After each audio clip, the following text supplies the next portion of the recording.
buenas noches, El Salvador. Un placer enorme darle la bienvenida a todos ustedes en esta preciosa noche de lunes. Una noche muy especial acá en 8 en Punto, porque vamos a hablar con dos periodistas, con dos profesionales del periodismo, tanto nacional como internacional. Vamos a hablar de diferentes temas como el debate entre los candidatos a la presidencia. Históricamente el primero que ASDER va a celebrar el próximo año acá en nuestro país. Campaña sucia, periodismo y política, entre otros temas.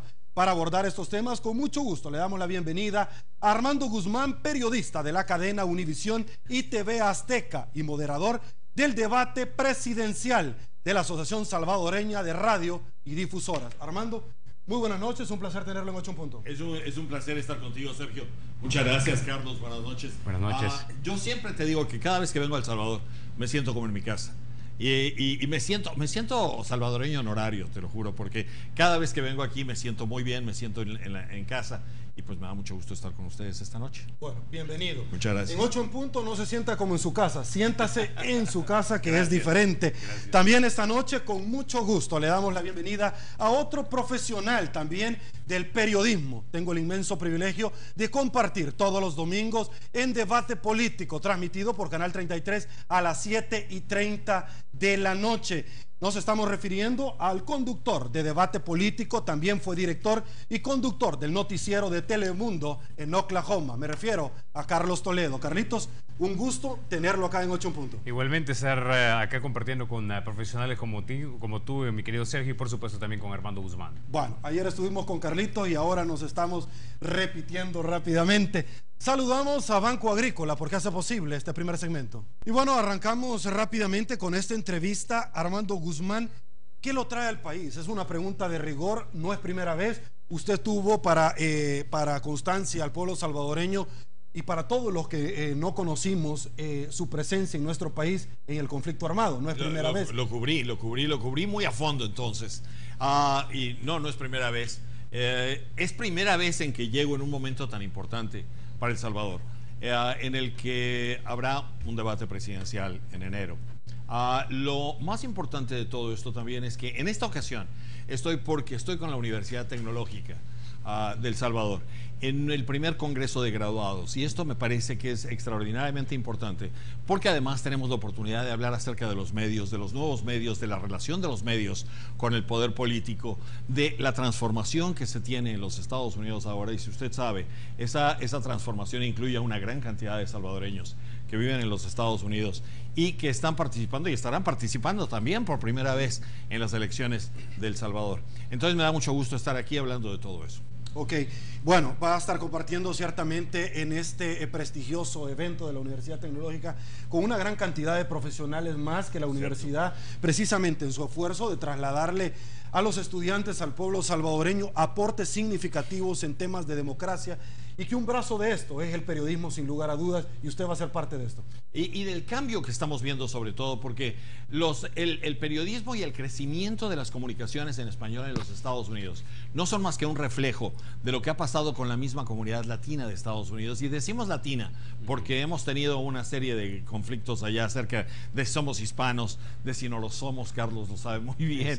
Entonces, hemos decidido al final de cuentas que latino es lo más acertado para definir esta comunidad. Pero fuera de eso, el hecho de que ha crecido como comunidad, la forma en la que lo ha hecho posible también que cadenas como Univisión, como Azteca, como Telemundo, como Mundo Fox, como BM, empiecen a crecer y empiecen a desarrollarse en la forma en la que lo han hecho. Ok, históricamente El Salvador, Armando, no recoge en su historia, en los libros, un debate en el pasado. Esta sería la primera vez en el cual usted podría también pasar a la historia, no solamente por haber estado en un conflicto armado, sino que ser el primer moderador o conductor de un debate. ¿Cómo hemos avanzado en la cultura del debate? Usted ha estado en los Estados Unidos, al igual que Carlos Toledo también, y ya vamos a compartir esa experiencia que ambos obviamente han obtenido en toda la experticia del ejercicio del periodismo. Ahora, te voy a decir, yo creo que es un momento muy importante. Hay algo que yo quisiera decirles con todo respeto, y es que no quiero hablar del debate, no quiero hablar del momento, porque una de las cuestiones es que mantengamos la imparcialidad, y yo me quisiera alejar y dejar que llegue la fecha en enero y ocurra esto. Sin embargo, lo que sí debo decir es que las transformaciones que ha tenido El Salvador en permitir, en hacer que el voto de los salvadoreños sea mucho más abierto, que por primera vez la gran cantidad de salvadoreños que viven fuera de El Salvador puedan votar en estas elecciones, que se hayan hecho transformaciones tan importantes como hacer que el votar sea más fácil, sea más accesible para la gente, que haya ese voto domiciliario que le llaman. O sea, todo este tipo de cosas creo que es extraordinariamente importante. Creo que El Salvador sigue pasando por momentos históricos en cada transformación que hay. En este momento es una más. Y es un país tan industrioso. Ustedes tienen una fama fuera de El Salvador que es muy bien ganada. Y en los Estados Unidos muy buena. Fama de trabajadores. Fama de, exactamente. De es luchadores. cierto, no es cierto. En Estados Unidos la fama de trabajadores de los salvadoreños es bien conocida. Ok, hablemos en una forma general y voy sobre Carlos Toledo en estas líneas. ¿De qué forma, Carlos, ambos han estado en aquel país del norte donde se ha celebrado una gran cantidad de debates, donde ciertamente la campaña muchísimas veces no es la que se espera? Y ya estoy introduciendo en el otro tópico que va a ser campaña sucia y que en nuestro país no es la excepción. ¿Cuántos debates en su momento, cuando tú eras corresponsal, no solamente al que yo ya me he referido de Telemundo en Oklahoma, sino que también teníamos el privilegio y el orgullo de tener a un salvadoreño en aquella cadena internacional y por supuesto corresponsal de Canal 33? Carlos. Bueno, cubrí 3 elecciones, cubrí la del 2004 entre el demócrata John Kerry y el entonces presidente George W. Bush, cubrí la de 2008 en la que Barack Obama derrotó a John McCain y por supuesto también la campaña de reelección del presidente. Hay una cultura política en Estados Unidos que está bastante avanzada. El primer debate televisado, por lo menos, fue el debate entre Richard Nixon y John F. Kennedy, si mal no recuerdo. Entonces, sí nos llevan un par de décadas de adelanto los norteamericanos, ¿no? Sin embargo, creo que aquí en el país es un buen precedente o un buen inicio el que estamos haciendo, porque estamos rompiendo con el paradigma que teníamos. Tú y yo lo sabemos, durante los domingos en debate político a veces nos cuesta precisamente juntar a personas que quieran realmente debatir, y es porque no tenemos esa cultura del debate nosotros aquí en El Salvador. Sin embargo, poco a poco ha ido calando, creo yo, ¿verdad? Poco a poco. Nosotros tuvimos un programa muy bueno ayer en el que precisamente debatieron economistas, y yo creo que son los primeros pasos en esa nueva cultura, y yo creo que los salvadoreños ya están lo suficientemente maduros como para poder aceptar que dos personas se puedan contradecir con respeto frente a las cámaras o a través de las ondas radiales. Yo los quiero felicitar a los dos, porque la verdad este programa de debate político del domingo es algo muy importante porque crea conciencia. La gente quiere saber de qué se trata, qué hay detrás de todo esto. Yo he mantenido durante mucho tiempo que no es solamente el qué, el dónde, el cómo, lo que debemos reportar los periodistas, sino también el por qué, las razones que hay para que las informaciones se den, para que los eventos noticiosos y los eventos que cambian la vida de las personas también se den. Y no hay ninguna duda que este tipo de comunicación, este tipo de diálogo, de debate, es lo único que puede abrirle los ojos a la gente y lo único que le puede dar en realidad una idea de cuál es la vertiente con la que ellos se identifican más cuando se trata de los políticos. Armando, ya lo decía Carlos, ustedes vienen de una cultura, es decir, han experimentado de un debate puro, un debate donde de pronto un candidato puede interrumpir al otro y de pronto hasta contestar la pregunta que se le había formulado a este. ¿Cuáles son sus expectativas? No le voy a preguntar, obviamente, de la intimidad misma de lo que ha de venir en nuestro país, pero ¿cuáles son sus expectativas con la experticia que usted tiene del próximo debate y primero en la historia que podríamos ver nosotros los salvadoreños, y qué tan importante como una herramienta sería para el votante? Yo creo que las reglas están puestas para que haya una comunicación intensa, para que haya una presentación de ideas, una defensa de las ideas de cada uno de los candidatos, y eso es lo que yo creo que espero que ocurra. Déjame decirte que en Estados Unidos, y ahora sí estoy hablando de Estados Unidos y de los debates en Estados Unidos, esta cuestión se ha hecho a todos los niveles, y existen los debates presidenciales en los que desafortunadamente, debido a la forma en la que se han ido orquestando y a la forma en la que las campañas se han ido tratando de defender, muchas veces aíslan y escudan a los candidatos de las verdaderas preguntas. Si ustedes recuerdan, hubo eventos como en el que participó Ross Perot con papá Bush 41. El multimillonario Ross Perot. Y en un momento el presidente Bush estaba exasperado, exactamente, Carlos, cuando se puso a ver el reloj. Exacto. Y eso le costó la presidencia. Entonces, este tipo de cosas también. Sí, porque son el lenguaje muy no importantes. verbalizado que obviamente le transmite a los votantes algún tipo de, en ese momento, de inseguridad.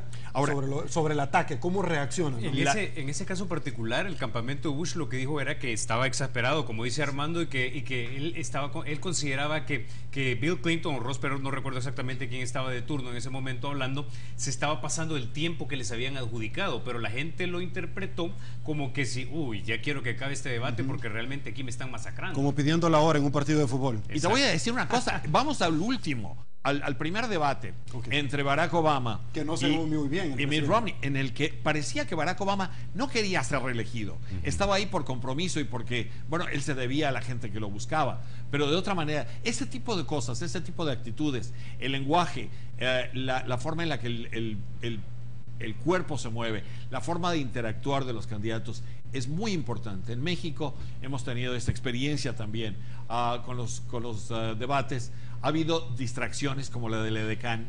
Yo no sé si ustedes se acuerdan.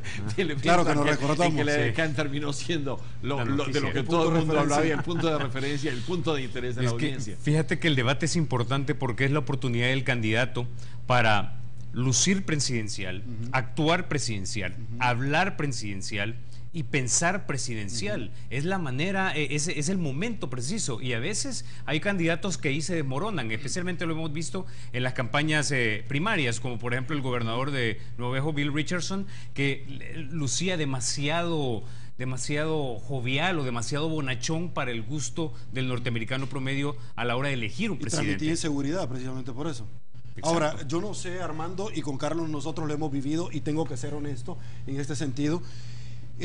Cuando tú estás en un debate, cuando tú estás en una entrevista y tenés a un candidato, a un aspirante o a alguien que se va a reelegir y tú sos muy incisivo, tú lo cuestionás, esta persona piensa que tú lo estás atacando y lo que trata es de evitar venir a un programa de televisión donde se le va a exigir y mejor me dedico a ir y a desfilar a aquellos que son más bondadosos. Ya vamos a ingresar al tema o al ámbito del activismo político.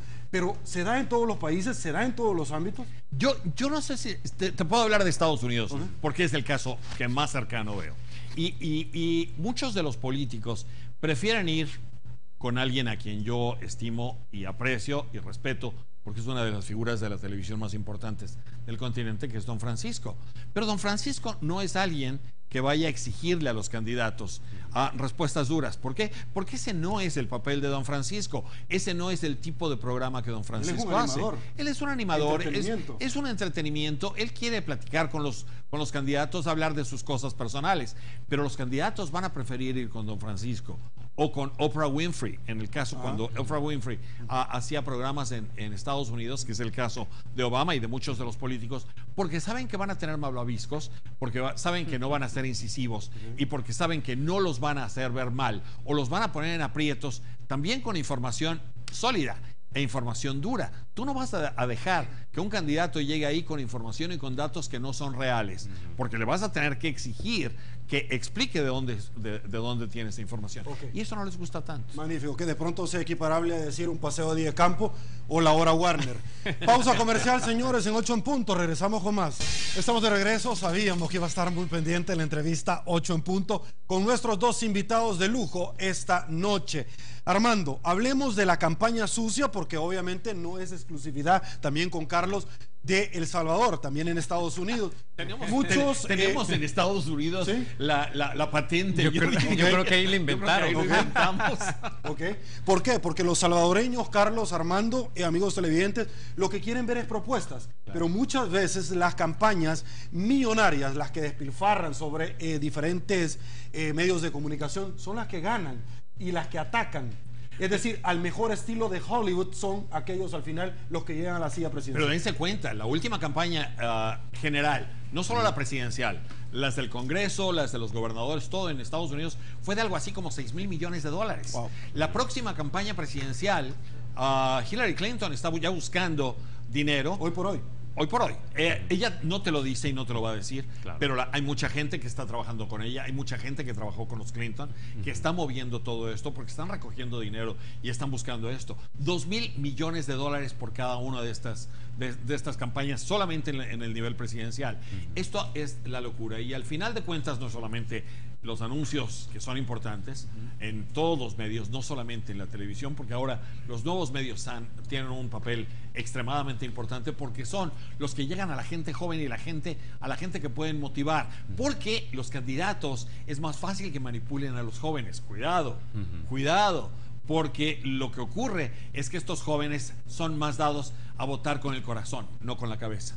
Y entonces este tipo de cosas altera en forma muy importante los resultados. Y entonces eso es el crear un ambiente y el crear un ánimo popular en la que la gente se convierte, como en el caso de Obama. Obama no estaba tratando de ser en el 2008 presidente de Estados Unidos, estaba tratando de ser el salvador de Estados Unidos. Necesitaba Estados Unidos a alguien que lo salvara y Barack Obama fue esa figura. Que al final no fue el cambio que todo el mundo esperaba lo que resultó, pero eso es lo que pasa. Y todos la gran cantidad de asesores de campaña, la gran cantidad de gente que se imagina, los teóricos, hay una industria enorme que se mueve con mucho dinero precisamente para eso.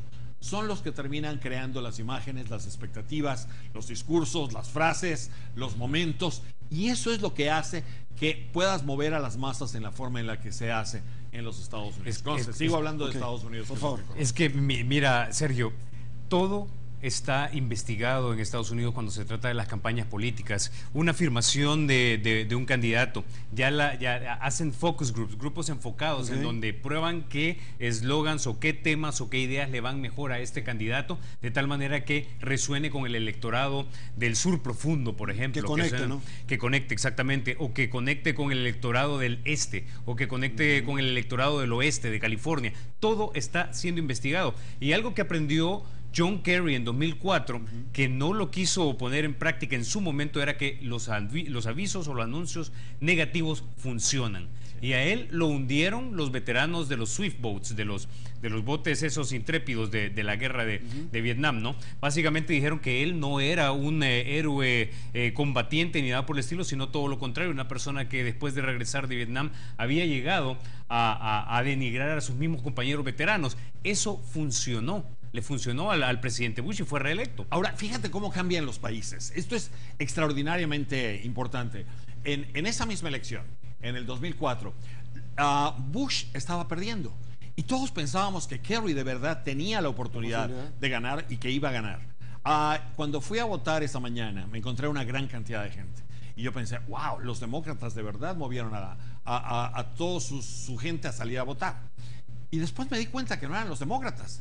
Me di cuenta que era la gente a la que las iglesias bautistas y las iglesias protestantes habían movido en Estados Unidos, porque Bush los asustó con aquello del matrimonio entre personas del mismo sexo, que hoy en Estados Unidos se ve como algo completamente normal. Y en ese momento hizo que las iglesias se voltearan. Fíjate cómo cambian los países en cuestión de 8 años. Ok, pero ustedes dos han dicho claramente que el tema de campaña sucia pareciera que se patentizó en aquel país del norte. Y yo pregunto, por ejemplo, a ti, Carlos, en algún momento nosotros hemos visto campañas sumamente agresivas por parte de uno u otro candidato que de pronto vienen a desprestigiar también al otro, bajo un ejercicio antropológico muchísimas veces dentro del historial de lo que esta persona pudo haber o no haber hecho en el pasado. Es decir, y no me estoy refiriendo a un pasado reciente. Por ejemplo, una candidata que en algún momento fumó marihuana en su adolescencia y de pronto tú se lo sacas. ¿Se vale esto? Bueno, personalmente pienso que no se vale. O sea, las ideas se combaten con ideas, no vas a atacar el carácter de la persona, pero en el caso de Estados Unidos, como que esa frontera entre mis ideas y mi carácter personal no está claramente definido, y muchas personas votan o dejan de votar por un candidato si es que perciben que esta persona es confiable o no es confiable, y hay ciertos rasgos de la personalidad que son conducentes a pensar que sos confiable o todo lo contrario. Okay. Pero fíjate que Carlos decía cuando era adolescente, ya no es un adolescente. Es cierto, pero lo que decía Carlos es muy cierto. ¿Sabes por qué existe Las campañas sucias. ¿Por qué? Porque funcionan. Funciona. Esa es lo mejor. Funcionan. Y entonces la gente se va con eso. ¿Cómo conecta con la gente una campaña sucia? Cuando tú Versus tratas de una utilizar campaña propositiva y que te oferta un mosaico de oportunidades claras para los salvadoreños. Tienes que ¿Cuál es la hacerlo. diferencia? Tienes que hacer que la gente piense.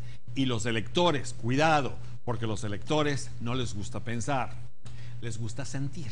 Exacto. Entonces, Carlos, Sergio, yo digo, el que haga sentir a la gente es el que va a ganar.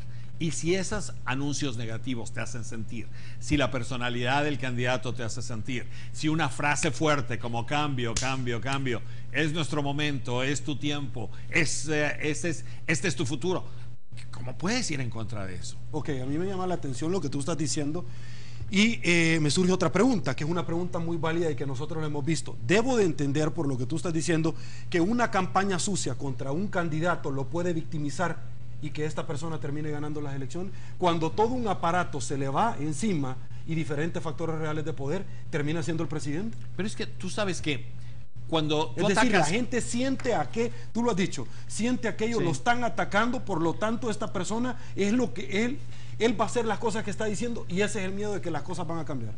porque del otro lado es como el ping pong, entre más fuerte le das, más fuerte te responden. Entonces eso es lo que ocurre con las campañas sucias. Eso es lo que ocurre, es como el ping pong, dale fuerte y espérate que te venga igual. Bueno, mira, un ejemplo claro de eso tal vez podría ser los señalamientos o las críticas que se hacían al presidente Obama, de que el presidente Obama es socialista, que el presidente Obama es amigo de Hugo Chávez, que el presidente Obama es un musulmán en secreto y que el presidente Obama no nació en Estados Unidos y que su partida de nacimiento era falsa. Al final las afirmaciones eran tan ultrajantes que el elector moderado de Estados Unidos realmente se identificó con el presidente Obama y decidieron, probablemente algunos movidos por eso, no necesariamente solamente por eso, pero algunos sí movidos por eso, decidieron votar por él porque simplemente pensaron, bueno, lo que pasa es que estos republicanos ya se quedaron sin ideas y van a atacar al hombre diciendo que ni siquiera es norteamericano, cuando claramente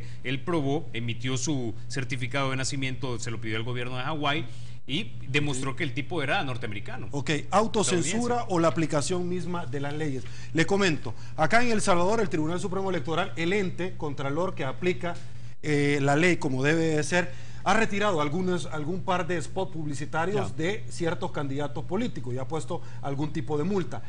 ¿Qué es lo procedente? ¿La autocensura o en algún momento que se aplique la ley como debe de ser? Yo creo que los candidatos y las campañas manipulan esto también y saben hasta dónde puede llegar. Es como una liga, tú sabes hasta dónde la puedes calar sin que se reviente y tratan precisamente de que no se reviente, porque si lo hace, entonces tú te ves muy mal. Y no te voy a dar el caso de El Salvador o de Estados Unidos, te voy a dar el caso de México con el Instituto Federal Electoral. Ese Instituto Federal Electoral, que ahora lo están desbaratando, por cierto, fue el árbitro más necesario que había en México en un momento en el que no había reglas y en el momento en que se estaban pasando de 70 años de dictadura del PRI a una nueva realidad. Ahora estamos de regreso con el PRI, pero ese Instituto Federal Electoral fue el referee más importante que moderó mucho las campañas, moderó mucho el lenguaje de las campañas y el lenguaje de los anuncios. Claro que al final hubo exageraciones, si tú quieres, pero ¿qué es lo que hizo esto? Meter en cintura a todas las campañas y hacerlas que trataran de evitar en lo más posible este tipo de campañas sucias. Carlos. Bueno, el deber ser debería ser lo que debería primar, ¿no? Es decir, que tuviésemos campañas de altura discutiendo las ideas y que no cayéramos en frases o en campañas que pueden caer al punto de la difamación, pero ese es el deber ser, ¿verdad? Lo real es que eso no va a suceder y mientras haya dentro de la ley, así como está escrita, un periodo, por decirlo así, de gracia en el que se te permita montar una campaña antes de que se te prohíba montarla, muy probablemente los partidos políticos, los candidatos van a ejercer esa parte de su derecho. Y es ese morbo al que se refería Armando, que a la población le encanta aquello prohibido y de pronto le puede llamar la atención porque no le gusta pensar como decía Armando. Es que lo que pasa que, imagínate una campaña montada sobre solamente las ideas de políticas públicas, que a alguien como nuestro director de noticias le encantaría, ¿verdad? Pero a la mayoría de gente probablemente la dejaría en la luna, que no podrían entender precisamente de qué están tratando. Sería una campaña que tal vez no llamaría tanto la atención al votante promedio, digo yo, ¿verdad? Entonces se va creando percepciones en torno a los candidatos y la percepción termina siendo una realidad que eventualmente mueve a la persona a votar o no votar por una persona. Okay. Les digo rápidamente, por favor. Hay una cuestión que está discutiéndose en Estados Unidos, que son los sistemas de salud y el cambio de los sistemas de salud. Hay un sistema de salud que le sirve a la gente que se ha jubilado después de 65 años. En Estados Unidos, que se llama Medicare. Se equivocó, Obama. No, pero sí, totalmente en las promesas que hizo. Pero te hablo de una cuestión que se llama Medicare, que el gobierno maneja y que maneja muy bien y que funciona muy bien. Es el seguro de salud de los ancianos. La gente que se negaba a tomar el Obamacare no quería saber. Tú lo parabas y le decías, ¿qué es lo de Obamacare que no te gusta? Y te decía, no me gusta nada. Específicamente, ¿qué es lo que no te gustó? Ah, bueno, es que yo no lo he leído. Entonces ellos tenían una idea, porque se habían hecho a la idea de una campaña de que esto era malo para ellos, pero no sabían. Había gente que te decía que el gobierno no se meta con mi Medicare porque ese no lo voy a permitir. El gobierno es el que maneja el Medicare. Entonces eso te da una idea de que incluso los pueblos que están tradicionalmente educados para pensar no lo hacen. Ok, pausa comercial, señores, en 8 en punto. Lo mejor está por venir acá, volvemos. Estamos de regreso, muchísimas gracias por su preferencia. Armando, activismo político, ¿por qué? Porque el tema de desarrollar, ciertamente que nosotros íbamos a desarrollar es la relación del periodismo y político, que no es lo mismo con activismo político. Nosotros a título personal, acá en el canal, quiero decirte que no gozamos nosotros de ninguna pauta publicitaria del gobierno. De hecho, hace 3 semanas el presidente de la República estuvo acá y en unos anuncios, yo se lo hice ver a él, presidente, no tenemos nosotros publicidad. Y salió de una nota jocosa cuando él me decía, Sergio, está bien pautado, 8 en punto, sí, pero Casa Presidencial no tiene aquí pauta. Eso es una ventaja y obviamente una desventaja, porque nos da la posibilidad de maniobra de poder cuestionar a cualquiera. Pero en otros países, en otros medios de comunicación, eso no sucede. Hay activismo político también y de pronto también hay cuotas alimenticias que le pasan a los entrevistadores de ciertas entrevistas en nuestro país y en otros lados del mundo. Déjenme contarles lo que ocurría en México hace muchos años. Conste, no estoy hablando de ahora, estoy hablando de hace muchos años. Cuando yo entré a trabajar no era TV Azteca, era otra televisora muy importante. Lo que me dijeron es, ten cuidado con los chayos. Dije, ¿con qué? Con los chayotes. Los chayotes era el dinero que el gobierno le daba a la gente y le decían chayotes porque eran espinosos. Y entonces eso se sabía y ese tipo de cosas existía. En México se inventó, pienso yo, la famosa gacetilla. La gacetilla no es otra cosa más que la noticia transformada y pagada por el gobierno para que se hablara de salud o de turismo o de ambiente o de lo que ustedes quisieran. Pero no era una investigación o un reportaje, sino que era más que nada era algo pagado para manejar a las masas por parte del gobierno. Entonces, ese tipo de cosas ha existido y existe en todas partes. Ahora, la forma en la que se ha degenerado en los Estados Unidos es muy importante, porque en Estados Unidos existe algo que se llama Fox News, que es algo que viene de Rupert Murdoch, de News Corporation, de un conglomerado de noticias internacional. Y Fox News se ha convertido en el canal de la derecha de los Estados Unidos. MSNBC se ha convertido en el canal de la izquierda. Los dos son canales de televisión de 24 horas de noticias o supuestas noticias en las que unos están con los demócratas y los otros están con los republicanos. No solamente repiten todo lo de esos dos partidos, sino que atacan dentro de su aire al partido contrario. En una forma muy insistente, muy incisiva, diría yo, muy aguda y muy desagradable. Lo que tú ves en Estados Unidos es que hay un 47% a favor de una cosa y un 47% en contra. Y el país está dividido a la mitad. Y yo pregunto, ¿cómo no van a estar divididos a la mitad si ni siquiera los mismos programas de televisión ven? Entonces, este tipo de cosas es muy difícil que se haga. Fox News en cualquier noche tienen 5 millones de personas de audiencia. Eso te da una idea de cómo les ha dado resultado. 5 millones de audiencia valen muchísimos millones de dólares en anuncios. Entonces, este es el tipo de cosas. En medio está CNN, el gigante aquel de CNN, que anda tratando de encontrar un lugar en los ratings. Bueno, y que no se ha tratado de renovar porque tiene que ser distinto, porque lo que pasa es que la división está en los otros dos y los otros dos le han robado mucho de lo que es cuando lo que se hace ahí no es periodismo auténtico, sino activismo político. Bueno, quiero decir una cosa, Carlos, antes de darte la palabra, que el año pasado, en esta misma fecha, la Universidad Tecnológica trajo a Ismael Cala de CNN en español y nos dijo lo mismo que usted nos está diciendo ahorita. Carlitos, ¿cuál debe ser la relación del periodismo con los políticos? Bueno, primero que nada, los periodistas no debemos ser amigos de los políticos, es decir, los saludás cortésmente y punto, pero... Y ellos no te consideran su amigo. Exactamente, o sea, no tienes que ser amigo de periodista para mantener tu independencia y no ser vinculable. Pero bueno, lo que estaba diciendo, abonando lo de Armando, tiene razón. El Centro de Investigaciones Pew, por cierto, sacó un reporte para el 2012 del estado del periodismo en el país, en Estados Unidos, y decía, por ejemplo, que en el caso de CNN habían reducido en un 30% su cobertura de eventos en vivo. ¿Por qué? Porque tenían que incluir a un fotógrafo, al operador del microondas, al editor, al productor de la calle, ¿verdad? Y por supuesto al reportero. Y habían incrementado en un 31% aproximadamente las entrevistas, porque las entrevistas pues no se requiere tanto recurso para poder producirlas. Sin embargo, también añadiendo a esto, que se presta a la opinión y al análisis del que estaba hablando ya Armando, es el hecho de que Fox News rompió terreno cuando contrató a este señor que se llama Roger Ailes, que fue operador del Partido Republicano. ¿Qué fue lo que hizo él? Se trajo una serie de personalidades de lo que en Estados Unidos se conoce como talk radio, ¿verdad? O radio hablada. Son personajes que son altamente populares, que tienen audiencias casi de 12 o 14 millones. Estamos hablando, por ejemplo, de gente como Rush Limbaugh o como Sean Hannity, que los dos están como empleados de Fox News Channel, a las 7 de la noche, a las 9 de la noche el otro, ¿no? Entonces, ¿qué fue lo que fue sucediendo? Fueron cambiando el paisaje mediático en Estados Unidos al punto que ahora se privilegia más la opinión y el análisis que el reporteo puro y duro, una tendencia de la que ha sido víctima CNN precisamente, porque de haber sido la número 1 en ratings, ahora está en un distante tercer lugar en Estados Unidos. Sí, okay. Es cierto. Y además hay otra cosa, hay que acordarnos que en el caso del que está hablando Carlos es esta cuestión de los talk radio. Lo que son provocadores, porque tú lo que quieres es provocar a la audiencia para que la audiencia te hable por teléfono, te diga que está en desacuerdo contigo, tú te pelees con él y hagas todo este tipo de cosas. Ese es entretenimiento.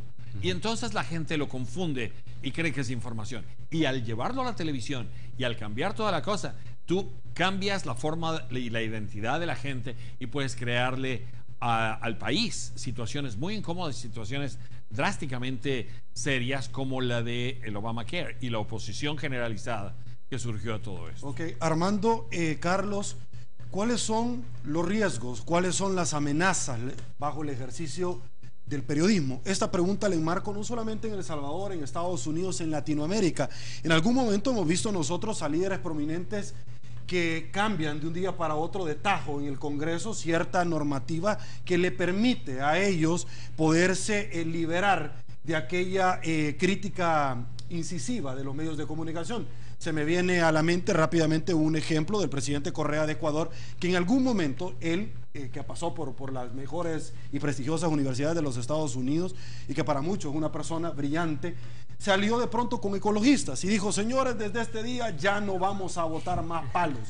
Entonces toda la gente aplaudió ciertamente el medio ambiente, retención de mantos acuíferos, pero el verdadero tema es que el papel con el cual se imprimen los rotativos día a día se saca de los palos.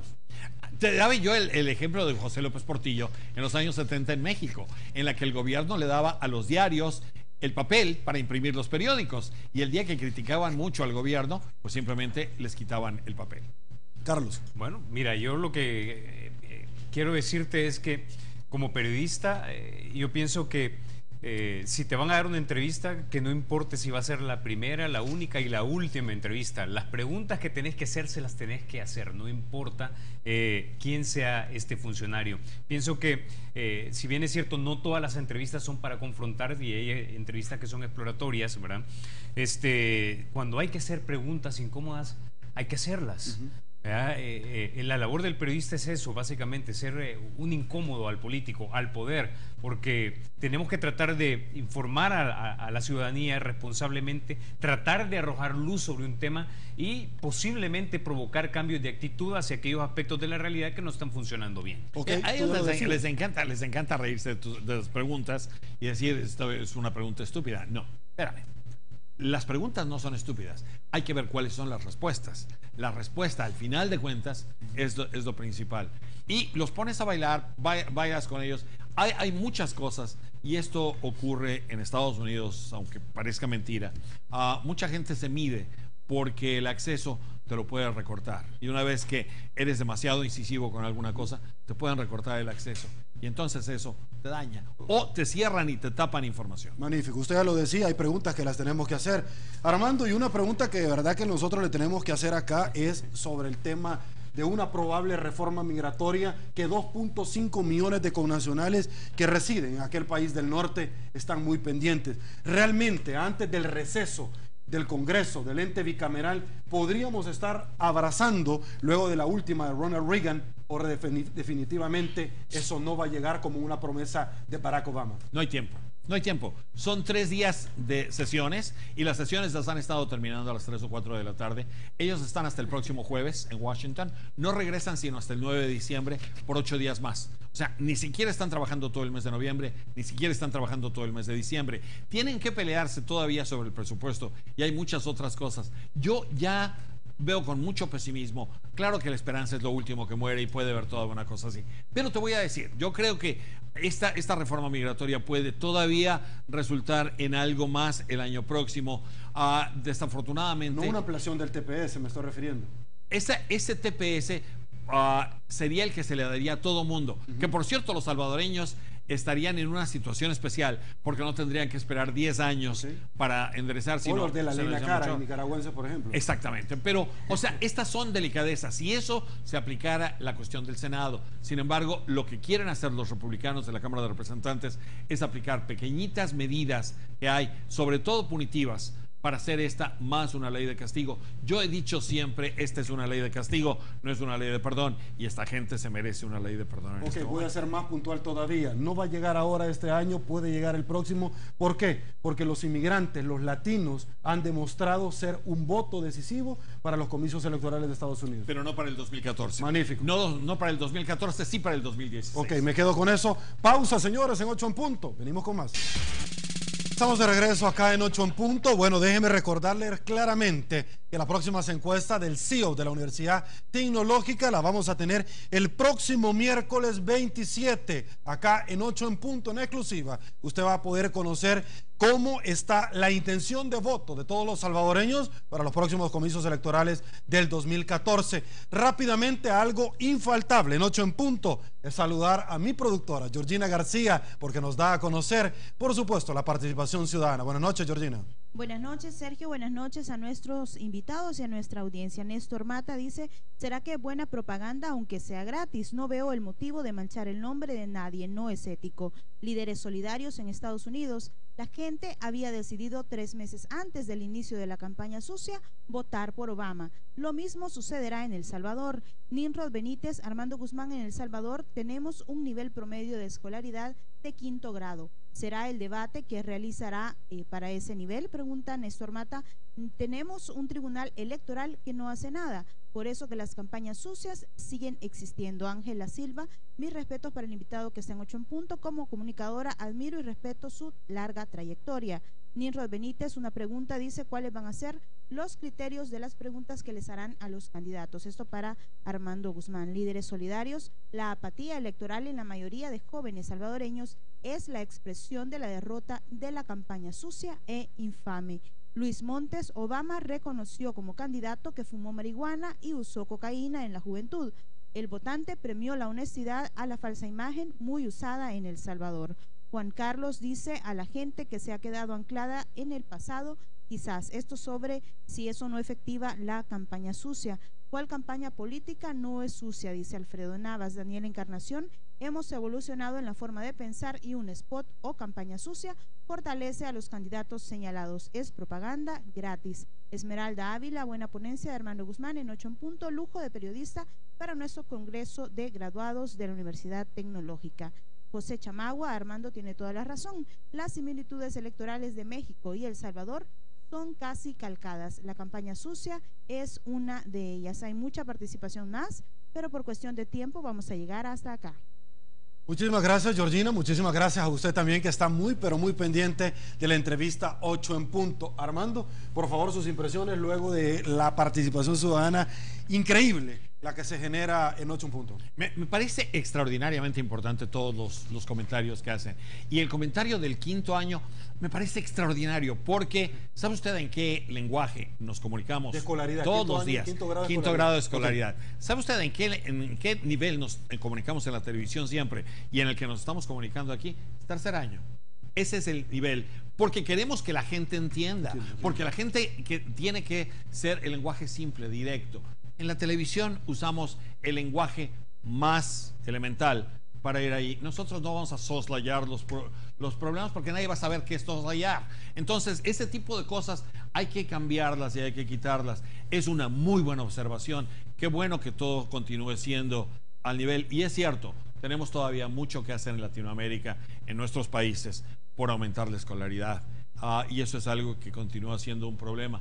Pero yo creo que entre más continuemos hablando de todo esto, más podemos llegar a algún tipo de solución. Porque al final de cuentas, lo que usted quiere de una campaña es más luz que calor. El calor es muy divertido. Lo que andamos buscando es luz, porque eso es lo que a usted le va a iluminar el camino de lo que usted quiere hacer. Okay. Carlos, tus impresiones, por favor. Bueno, mira, una vez más, yo creo que muchos de nuestros televidentes que nos escriben en las redes son gente joven. El 60% de la población en este país, Armando, tiene abajo de 30 años. Muchos de ellos crecieron en un periodo donde la guerra no la vivieron, donde tal vez los políticos actuales y los líderes actuales son simplemente eso, unos políticos, no son ni comandantes, ni los que hicieron la paz, ni nada por el estilo.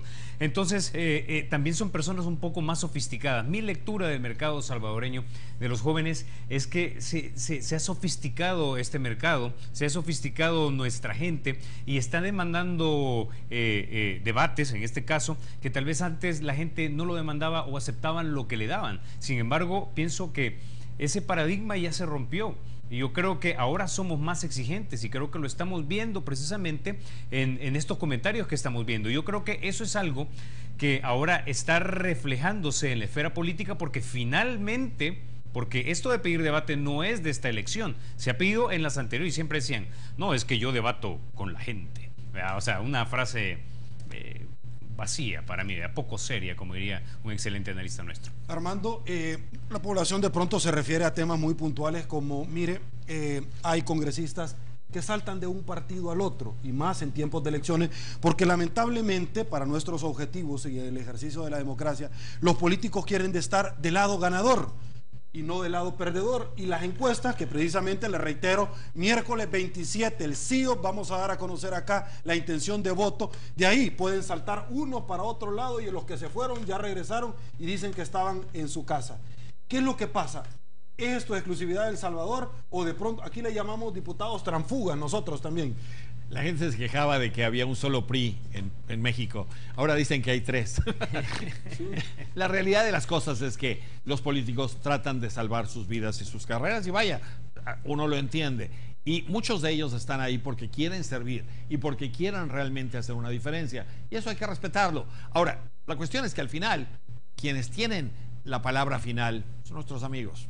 O sea, si a ti te parece que ha estado cambiando de un lado a otro y lo que único que está haciendo es tratando de estar trabajando en esto porque no puede trabajar a un banco o a una cuestión comercial, entonces mándalo a volar. El voto es el final. Ok.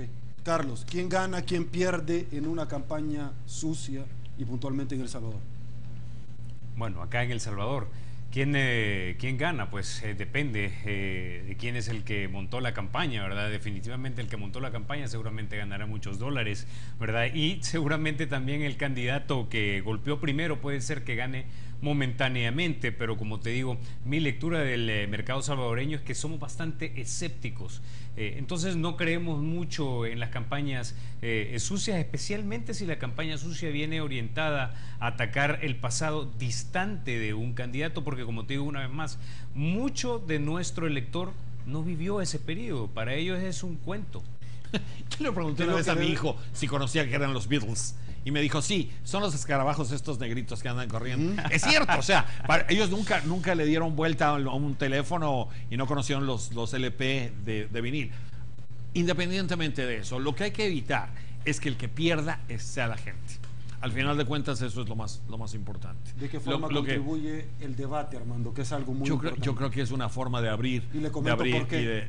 El 84% de los encuestados en el CIOP determinó que querían debate para escuchar las propuestas y ver cómo es que interactúan bajo presión, porque eso es lo que van a hacer con los grandes problemas que El Salvador tiene. Sí, porque ahí ya no hay teleprompter, ahí ya no hay consultores, ahí ya no hay asistentes de nada, ahí ya es el candidato puro respondiéndole a las inquietudes de la gente.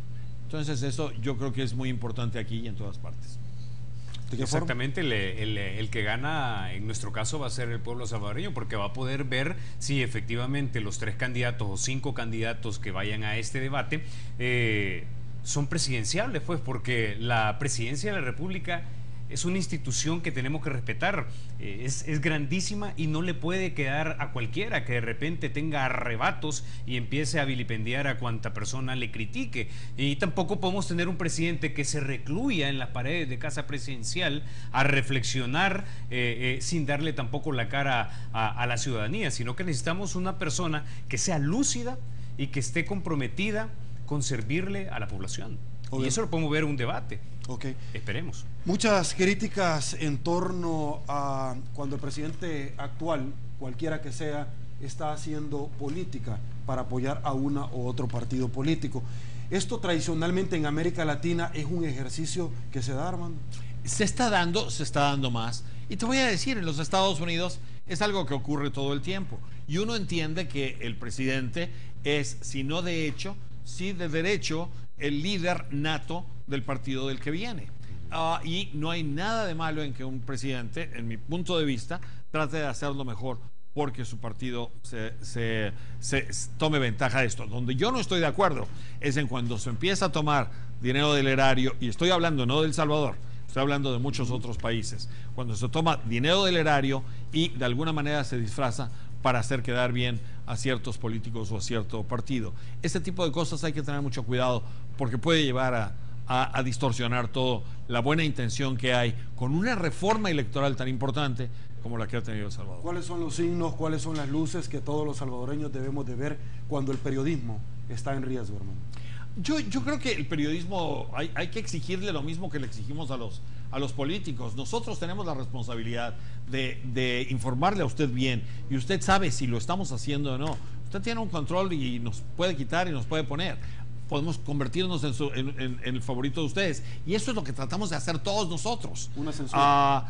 No una censura, lo que tratamos de hacer es evitar esa censura para buscar sacar la verdad. Aunque te voy a decir, yo no quiero ponerme el traje blanco y subirme el caballo blanco, porque no es el caso, pero los periodistas tenemos una función, tenemos que ser el dolor en el costado de los políticos, y ese es nuestro papel. Claro, escudriñar a los políticos. Carlos. Mira, Sergio, los políticos y los periodistas tenemos quizás solamente una cosa en común, que el principal bien que deberíamos tener es la credibilidad. Si la perdemos, perdimos todo. Entonces yo pienso que el riesgo que los periodistas a veces podemos correr es en sucumbir a las tentaciones de los políticos o los grupos de interés. Entonces tenemos que ser siempre íntegros y buscar la verdad. Magnífico. Llegamos al final de la entrevista 8 en punto. Armando Guzmán. Invítenme otra vez, ¿no? Por favor, véngase. Ya le vamos a decir a la Universidad Tecnológica que nos traiga más seguido. Y tienen ustedes una invitación total y completa y eterna en Washington. Bueno, vamos a levantar un Excelente, acta acá para sí, poder... vamos ahorita Carlos mismo Toledo, vamos. siempre es un gusto poder compartir contigo. Igualmente, Sergio. Amigos televidentes, a continuación, solo fútbol. Esto fue Punto. Soy Sergio Méndez. Hoy, lunes 18 de noviembre. Así están las cosas en nuestro país. Pasen muy buenas noches. Será hasta el día de mañana y que el Señor los bendiga a todos.